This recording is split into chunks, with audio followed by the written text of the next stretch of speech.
কি ভয়ঙ্কর একটা ঘটনা। গত শনিবার গভীর রাতে রংপুরের কামাল কাচনা এলাকার একটি তিনতলা বাড়ি থেকে 4টি লাশ উদ্ধার করল পুলিশ। একটি পরিবারের 4 জনই শেষ। রংপুর জেলা স্কুলের অবসরপ্রাপ্ত শিক্ষক গণপতি চক্রবর্তী, তার স্ত্রী প্রীতিলতা চক্রবর্তী, মেয়ে আগামী চক্রবর্তী ও ছেলে আয়ুষ চক্রবর্তী।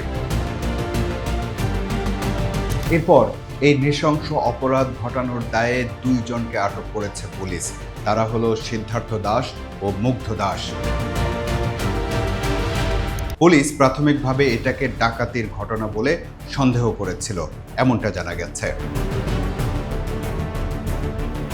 অভিযুক্তদের আটক করার পর পুলিশ সাংবাদিকদের জানিয়েছে আটক 2 জন মাদক সেবন করতে গিয়েছিল। গণপতি চক্রবর্তী তা দেখে ফেলায় একের পর এক ওই পরিবারের সবাইকে শেষ করে দেয় সিদ্ধার্থ আর মুগ্ধ। এমনকি তারা এ ব্যাপারে স্বীকারোক্তিমূলক জবানবন্দিও দিয়েছে বলে জানিয়েছে পুলিশ। স্বাভাবিকভাবেই ঘটনাটা এখন আইনি প্রক্রিয়ায় চলে যাওয়ার কথা, সেটা গেছে বা যাবেও। কিন্তু এই সামাজিক যোগাযোগ মাধ্যমের যুগের সব মানুষের কাছেই প্রযুক্তির সুফল পৌঁছে গেছে। এতে অপরাধের তদন্তে পুলিশের যেমন সুবিধা হয়েছে, তেমনি কিছু জটিলতাও তৈরি হয়েছে। এই যেমন গণপতি চক্রবর্তীর পরিবারের হত্যাকাণ্ড নিয়ে পুলিশ এখন পর্যন্ত যে ব্যাখ্যা দিয়েছে, সেই এক ব্যাখ্যা নিয়েই তৈরি হয়েছে ডজন খানিক প্রশ্ন। তার ভেতরের মূল প্রশ্ন হলো, ঘটনা সম্পর্কে পুলিশ যে বর্ণনা দিয়েছে, ঘটনাস্থলের আলামত, সময়ের হিসাব, ফরেনসিক তথ্য এবং অভিযুক্তদের স্বীকারোক্তি সবকিছু কি একই গল্প বলছে? প্রেক্ষাপটে আপনাদের স্বাগত জানাচ্ছি, আমি মঞ্জুরুল করিম। ঘটনা সম্পর্কে পুলিশ বলছে, বৃহস্পতিবার রাতে পাশের একটি ভবন দিয়ে গণপতি চক্রবর্তীর নির্মাণাধীন 3তলা বাড়ির ছাদে ওঠে মুগ্ধ ও সিদ্ধার্থ। কেন ওই ছাদে গিয়েছিল তারা? ইয়াবা সেবনের জন্য। গণপতি চক্রবর্তী এই ঘটনা দেখে তাদের বাধা দেন, তখন মুগ্ধ আর সিদ্ধার্থ তাকে হত্যা করে। গণপতির চিৎকার শুনে স্ত্রী প্রীতিলতা চক্রবর্তী ও মেয়ে আগামী চক্রবর্তী ছাদে ওঠার চেষ্টা করে, তখন তাদেরকেও হত্যা করা হয়। সেই সময় বাসার ভেতরে ঘরের মধ্যে ঘুমিয়েছিল গণপতি চক্রবর্তীর 12 বছরের ছেলে আয়ুষ চক্রবর্তী। সেখানে ঘুমন্ত আয়ুষকেও শ্বাসরোধ করে হত্যা করা হয়। শনিবার রাত 11টার দিকে পুলিশ সেখানে পৌঁছায়। রাত 3:30 নাগাদ 4টি লাশ উদ্ধার করে নিয়ে যায়। 3য় তলার ছাদে পাওয়া যায় গণপতি চক্রবর্তীর লাশ। তার গলায় গামছা পেঁচানো ছিল। 3য় তলায় ওঠার সিঁড়িতে ছিল মা মেয়ে প্রীতিলতা ও আগামীর লাশ, তাদের গলায় দড়ি পেঁচানো ছিল। আর আয়ুষের লাশ পাওয়া যায় 2য় তলায় শোবার ঘরের খাটের পাশে, তার গলায় কাপড় পেঁচানো ছিল। পুলিশের বরাত দিয়ে গণমাধ্যমে এসব তথ্য প্রকাশিত হয়েছে। তার মানে কি একের পর এক খুন করতে করতে উপর থেকে নিচে নেমেছিল খুনিরা? পুলিশ বলছে, টানা 4টি খুন করেও খুনিদের আচরণ ছিল স্বাভাবিক এবং খুনের পর বাসার ফ্রিজ থেকে শসা বের করে খেয়েছে তারা। সংবাদ সম্মেলনে রংপুর মহানগর পুলিশ কমিশনার মোহাম্মদ আব্দুল মাবুদ বলেন, জিজ্ঞাসাবাদে পুলিশ জানতে পারে যে বৃহস্পতিবার রাতে মুগ্ধ ও সিদ্ধার্থ এক মাদক কারবারির কাছ থেকে ইয়াবা কিনে গণপতি চক্রবর্তীর বাসার পাশে সীমান্ত নামের একজনের বাসায় বসে ইয়াবা সেবন করে। পরে রাতের শেষ দিকে তারা দেবু নামের এক ব্যক্তির নির্মাণাধীন ভবনের ছাদ থেকে গণপতি চক্রবর্তীর বাড়ির ছাদে যায়।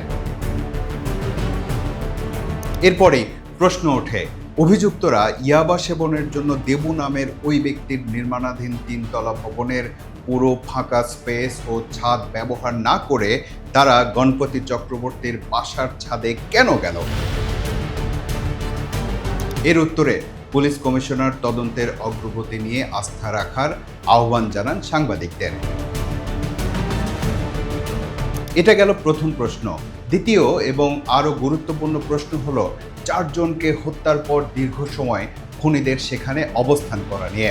পুলিশ বলছে 4 জনকে হত্যার পর ওই 2 অভিযুক্ত ব্যক্তি গণপতি চক্রবর্তীর বাড়ির বাথরুমে গোসল করেছে, খেজুর ও শশা খেয়েছে, আবার ইয়াবা সেবন করেছে, ঘরের জিনিসপত্র ছড়িয়ে ছিটিয়ে ডাকাতির দৃশ্য তৈরি করেছে, স্বর্ণালংকার পরীক্ষা করেছে, 2টি মোবাইল ফোন ডিটারজেন্ট মেশানো পানিতে ভিজিয়েছে এবং তারপর শুক্রবার জুমার নামাজের সময় রাস্তাঘাট ফাঁকা দেখে বাড়ি থেকে বের হয়েছে।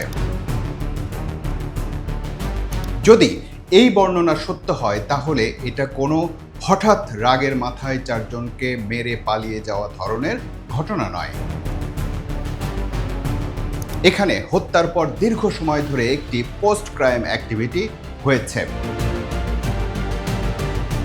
এবার তৃতীয় প্রশ্ন, পুলিশের বর্ণনা অনুযায়ী প্রথমে গণপতি, তারপর তার স্ত্রী, এরপর মেয়ে এবং সবশেষে ঘুমন্ত ছেলে আয়ুষ চক্রবর্তীকে হত্যা করা হয়। পুলিশ কমিশনার নিজেও সাংবাদিকদের প্রশ্নের জবাবে বলেছেন ঘটনাটি একের পর এক হত্যার মতো ঘটেছে। কিন্তু এখানে একটা গুরুত্বপূর্ণ আচরণগত প্রশ্ন এসে যায়। যদি হত্যার সূচনা হয় গণপতি তাদের ইয়াবা সেবন করতে দেখে ফেলার কারণে, তাহলে ঘুমন্ত আয়ুষকে হত্যার প্রয়োজন কেন দেখা দিল? পুলিশ বলছে সে হয়তো তাদের চিনে ফেলতে পারে, কিন্তু এই যুক্তি সত্য কিনা সেটি নিশ্চয়ই পুলিশই যাচাই করবে। সেক্ষেত্রে তারা হয়তো তদন্ত করে দেখবে আয়ুষের ঘুম ভাঙার কোনো আলামত আছে কিনা, তার শরীরে প্রতিরোধের চিহ্ন ছিল কিনা, তার মৃত্যুর পদ্ধতি কী এবং আয়ুষের মৃত্যুর সময়টা অন্য 3 জনের সঙ্গে কতটা সামঞ্জস্যপূর্ণ।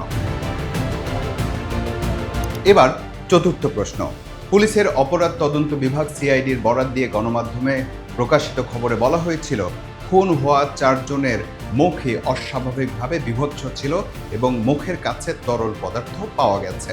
সেই তরল রাসায়নিক কিনা তা ফরেনসিক পরীক্ষার আগে নিশ্চিত করে বলতে পারেননি তদন্তকারীরা। কিন্তু এখানেও তদন্তের পর তথ্য বদলেছে। ফরেনসিক বিভাগের সর্বশেষ বক্তব্য অনুযায়ী অ্যাসিড বা অন্য কোনো রাসায়নিক ব্যবহারের আলামত পাওয়া যায়নি। মুখের বিকৃতি পচনের কারণে হয়েছে বলে প্রাথমিকভাবে ধারণা করা হচ্ছে। অর্থাৎ তদন্তের একেবারে শুরুতে পাওয়া তথ্য আর পরে ফরেনসিক পরীক্ষায় পাওয়া তথ্য এক জিনিস নয়, আর এ কারণেই কোনো প্রাথমিক তথ্যকে চূড়ান্ত সত্য ধরে নেওয়া বিপজ্জনক। এবার পঞ্চম এবং সবচেয়ে আলোচিত প্রশ্ন আমাদের সামনে, আর সেটা হলো শার্ট। একাধিক গণমাধ্যমের প্রতিবেদনে বলা হয়েছে যে গ্রেপ্তার এক আসামির পরনে যে শার্ট দেখা গেছে, মরদেহ উদ্ধারের সময় রংপুর মহানগর পুলিশের একজন কর্মকর্তার পরনেও একই ধরনের শার্ট দেখা গেছে।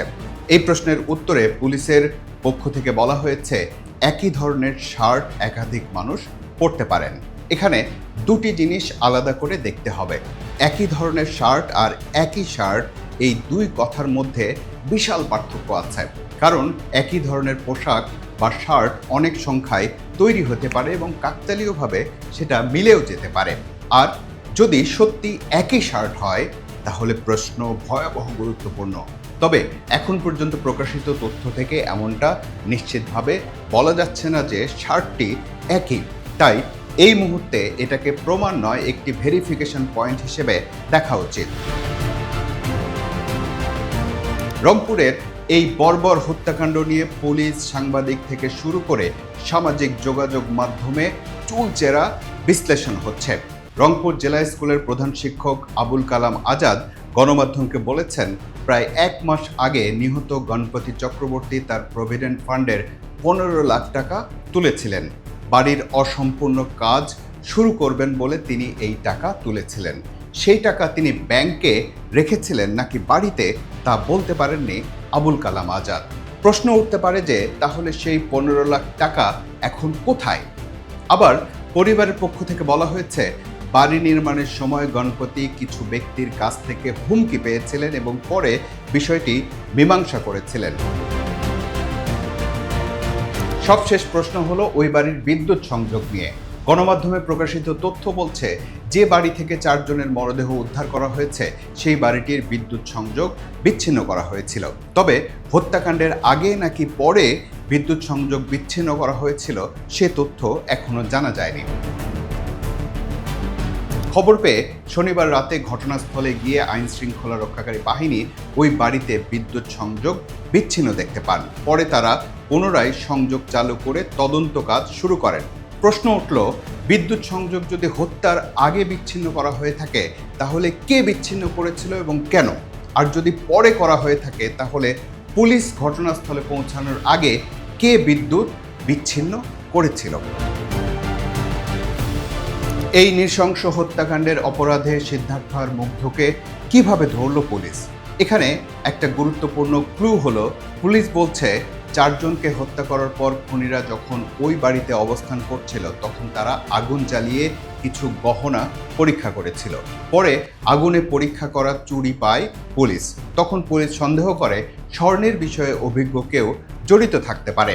পুলিশের দাবি, এসব আলামত বিশ্লেষণ করতে গিয়ে আসামিদের বিষয়ে সন্দেহ হয় এবং পরে তাদের গ্রেপ্তার করে। পুলিশ জানিয়েছে, গ্রেপ্তারকৃতদের মধ্যে একজন সেখানকার একটি স্বর্ণের দোকানের কারিগর হিসেবে কাজ করত। এরপর গ্রেপ্তার হওয়া 2 আসামি সিদ্ধার্থ দাস ও মুগ্ধ দাস আদালতে 164 ধারায় স্বীকারোক্তিমূলক জবানবন্দি দিয়েছে। কিন্তু জবানবন্দিতে ঠিক কি বলেছে তারা তা এখনো প্রকাশ করা হয়নি। এই হত্যাকাণ্ড নিয়ে যত প্রশ্ন উঠেছে তা বিশ্লেষণ করলে আপাতত 3টি সম্ভাব্য ব্যাখ্যা সামনে আসে। প্রথমটা হলো পুলিশের ব্যাখ্যা, অর্থাৎ অভিযুক্তরা ইয়াবা সেবন করছিল আর গণপতি চক্রবর্তী তা দেখে ফেলেন। পরিচয় ফাঁস হওয়ার ভয়ে তারা একে একে 4 জনকে হত্যা করে এবং ডাকাতির নাটক সাজিয়ে পালিয়ে যায়। দ্বিতীয়টা হলো বাড়িতে টাকা বা স্বর্ণ থাকার সম্ভাবনায় অপরাধীরা পরিকল্পিত প্রবেশ করেছিল, তারপর হত্যা করে ডাকাতির দৃশ্য সাজিয়ে চলে গেছে। তৃতীয় একটা সম্ভাবনা হতে পারে, বাড়ি নির্মাণের সময় গণপতি চক্রবর্তী যাদের কাছ থেকে হুমকি পেয়েছিলেন তাদের সঙ্গে এই হত্যাকাণ্ডের কোনো সম্পর্ক আছে কিনা। তবে এই মুহূর্তে এর পক্ষে কোনো সরাসরি প্রমাণ নেই। তাহলে এখনো মূল প্রশ্নটা থেকেই যাচ্ছে, পুলিশ এই ঘটনা সম্পর্কে যা বর্ণনা করছে, সময়ের হিসাব, ঘটনাস্থলের আলামত, ফরেনসিক তথ্য এবং অভিযুক্তদের স্বীকারোক্তি সবকিছু কি একই গল্প বলছে? এর উত্তর এখনো আমাদের হাতে পুরোপুরি নেই, আর সেই উত্তর বের করার দায়িত্ব তদন্তকারী সংস্থার। আমাদের কাজ প্রশ্নগুলোকে জীবিত রাখা, কিন্তু কোনো প্রমাণ ছাড়া কোনো প্রশ্নকেই সত্য বলে ঘোষণা না করা।